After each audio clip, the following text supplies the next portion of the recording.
Good morning to you and many thanks for joining us for the Friday edition of your morning starter, the front page right here on Stream TV GH. My name is Bismarck Brown. We're wrapping up the week for you with the headlines of today. We'll start off with the Ghanaian Times. Banner headline comes with a photograph of the Finance Minister Ken Ofori-Atta.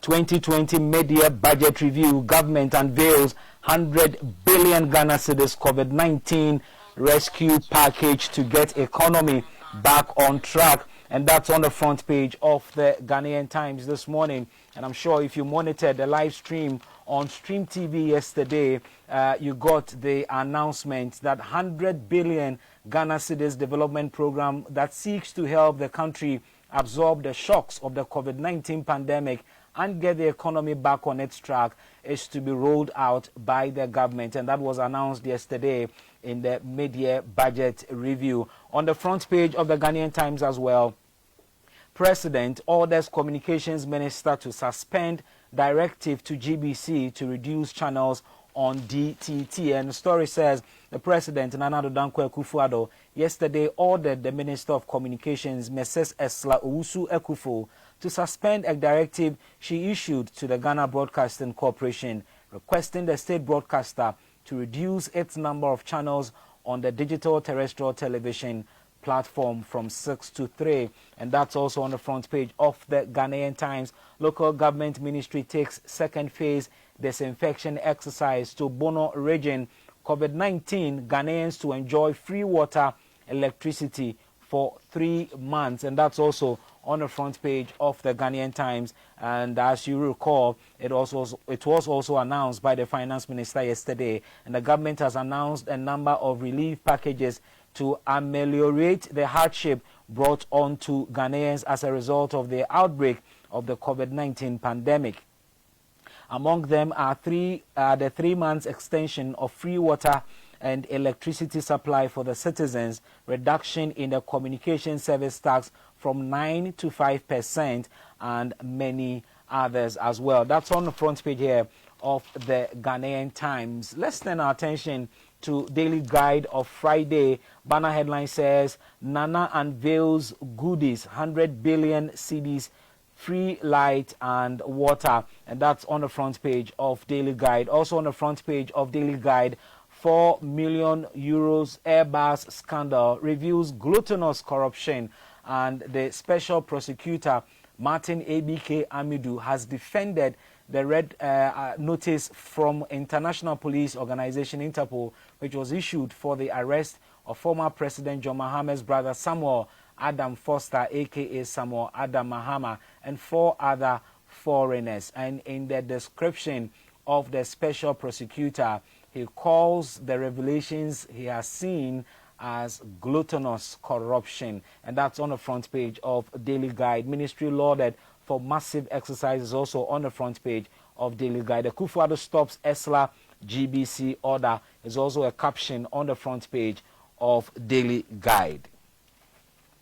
The Chronicle is our next paper. Banner headline comes with the photograph of Special Prosecutor Martin AMIDU. AIRBUS scandal probe and Earth's forgery. And that's coming from the Special Prosecutor. Well, in reaction to the mid-year budget review delivered yesterday by the Finance Minister, the Honorable Ato Forsen, who is the minority spokesman on finance, has been speaking and reacting to the mid-year budget review. And on the front page of the Chronicle, there is nothing in this budget, so says the minority.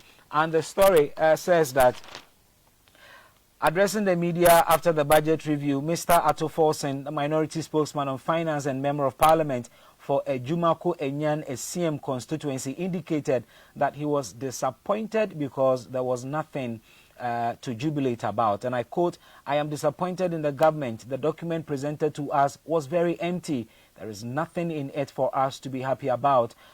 We are rather receiving some shocks to the extent that the government has spent 11.1 billion Ghana cedis on COVID-19 expenditure alone without giving a breakdown of what the money has been used for. I thought there would be a breakdown on what the money was used for, but he didn't. Unfortunately, it's all Bible quotations and nothing in the budget statement, unquote. So says the minority spokesman on finance, and that's the minority's reaction to the budget mid-year budget review delivered yesterday. The Chronicle says Mahama awarded contracts by heart, and that's attributed to the finance minister Ken Ofori-Atta. Free water, electricity extended is also a caption on the front page of the Chronicle.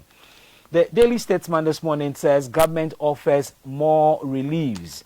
Another 3 months of free water and electricity.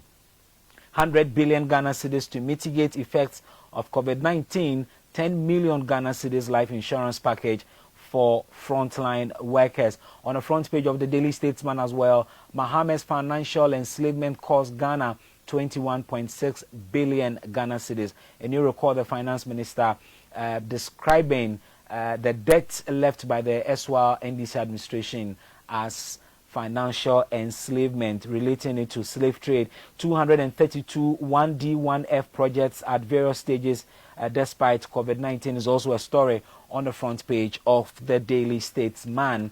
The Daily Dispatch is our next paper. Banner headline: Ghanaians to enjoy another 3 months of free electricity, water, and it's attributed to the finance minister. That's not news as of now. The Daily Statesman also says deal with anyone engaged in political violence without fear, and that's coming from the Catholic bishops who are admonishing the police. On the front page of the Daily Dispatch as well, Akufo-Addo stops ministerial directive to GBC. And if you want highlights of the 2020 mid-year budget review, you want to get a copy of the Daily Dispatch and find out more. It's on the front page here of the paper.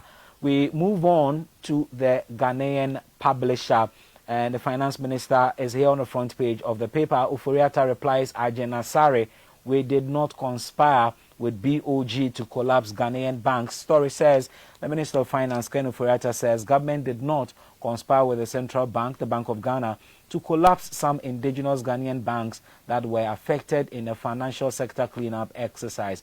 And according to him, government has no time and energy to collapse Ghanaian banks, urging people to hold, urging people who hold the view that the government conspired with the central bank to deliberately collapse some Ghanaian banks to speak the truth. On the front page of the Ghanaian publisher as well, 96 markets in Western North disinfected. The Inquisitor this morning says, weeks after Sir John's death, Forestry Commission under siege, dirty plot against top officials uncovered. And that's on the front page here of the Inquisitor. On the front page of the Inquisitor as well, Nana cuts Esla to size. Well, the editor of the Inquisitor is asking a very, very important question on the front page of the paper. Godfred Oparijan asks, does COVID-19 travel out of Ghana on weekends? Well, I'm sure you understand why the editor of the Inquisitor is posing this question, because we are in perilous times where COVID-19 is ravaging every country, and it appears that on weekends, especially in the evenings, people live their lives as if it's business as usual. The precautionary measures to COVID-19 are not being adhered to. People are secretly opening their bars, and people are also patronizing these services amidst no caution at all. The Inquisitor this morning also says Ken Ofori-Atta is still doing doomsday politics, and that's a caption on the front page of the Inquisitor. What's the insight reporting this morning? We turn our attention to the insight of today. Banner headline: Lands Commission faces accusation of fraudulent land registration. And it comes to the photograph of Suleimana Dawuda Mahama, Executive Secretary of the Lands Commission. Story says some officials of the Lands Commission have been accused of fraudulently and illegally registering a parcel of land at Sabon Zongo in Accra in the name of one Joseph Ablomels at the blind side of its original owners. Alhaji Idrisu Suleimana Bako, head of Malam Mahamadou Bako family, owners of the 675-acre Sabon Zongo land situated near Latabi Okoshi, a suburb of Accra, says numerous attempts, including protest letters, to get the Lands Commission to stop processes for the plotting and registration of the said land in the name of Joseph Ablomels have not yielded any result. It's on the front page of the Inside. Also on the front page of the Inside today, NPP stalwart jabs Hawa Kumsen over gun shots, and it comes to the photograph of Dr. Richard Amwakoba, who is a political science lecturer, and the shooting incident involving Ewutu Senya East Member of Parliament, Madam Hawa Kumsen, is a disgrace to President Nana Akufo-Addo and the governing NPP. Political science lecturer Dr. Richard Amwakoba has said, and I quote him, "The development is worrying. I am even surprised that a female parliamentarian, a lawmaker, who must be the first to respect the laws she helps to pass, would behave like that. Even if you were threatened, why didn't you call the police? Because there are law enforcers in town." And that's on the front page here of the Inside. The Informer this morning is our next paper. Marking first anniversary at Mills Institute shape minds towards Ghana business agenda. And that was the maiden edition of that very occasion. And that's on the front page of the Informer today with a photograph of Koku Anyedoho as well as lawyer Moses Fo Amweni. He was an in-house discussant, and the host of the program yesterday was Sami Eshen. On the front page of the Informer this morning as well, Minister's ruthless attacks on media. NMC bloodies Essel's nose, says her directive is usurpation of its authority. On the front page of the Informer, we have the photograph of Hawa Kumsen, and the story says, as pressure mounts on Akufo-Addo to sack Hawa Kumsen, NPP defense gangster minister says she acted in self-defense, and that is on the front page of the Informer. Well, the Business and Financial Times is our last paper for the local newspapers this morning, and the BNFT says Uforiata requests 11.8 billion extra to run economy. Revenue shortfalls hits 13.6 billion Ghana cedis. Fiscal deficit to hit 11.4% of GDP, and that's quite widening the deficit gap. On the front page of the BNFT, 100 billion Ghana cedis package unveiled to revive economy, introduces unemployment insurance, empower GCX NAFCO to boost food security, also to expand procurement of local goods and services. On the front page of the BNFT as well, local government ministries nationwide second disinfection exercise lauded in markets, lorry parks. It's here on the front page of the BNFT, and the second phase of that exercise hit the Bono region yesterday, and it's captured by the Business and Financial Times. So much for local news in Ghana. Let's hit the African continent and find out what's happening around us. And West African leaders on high stakes mission to end Mali standoff. West African leaders have arrived, I beg your pardon, in Bamako on a high stakes mission aimed at diffusing Mali's weeks-long political crisis that has raised concerns of further instability in the country, grappling with multiple crises, including an escalating conflict. And African leaders are moving straight to Mali to assist the country resolve its problems. And that's here at page 5 of the Ghanaian Times.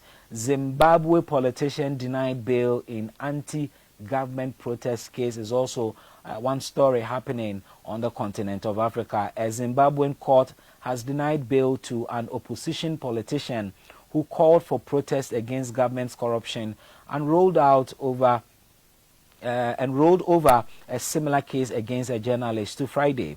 And Jacob Ngarahume, who called for the July 31 street demonstrations with support from the main opposition party, was arrested together with freelance journalist Hopo Chinono and charged with inciting the public to commit violence. And that's here as well at page 5 of the Ghanaian Times. Well, His Excellency the President Nana Addo Dankwa Akufo-Addo has also joined his colleague President to Bamako in Mali to assist in mediation. And President Nana Addo Dankwa Akufo-Addo left Ghana yesterday for Mali at the request of the chairperson of the Economic Community of West African State, Mahamudu Usofo, who is also the president of Niger. And the president is part of a delegation of ECOWAS leaders who have been assembled in Mali to help mediate in the ongoing political crisis in the country. That's about it for news on the continent of Africa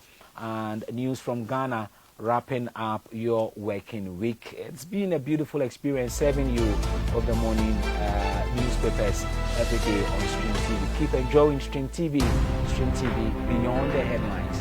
My name is Bismarck Brown. You can call me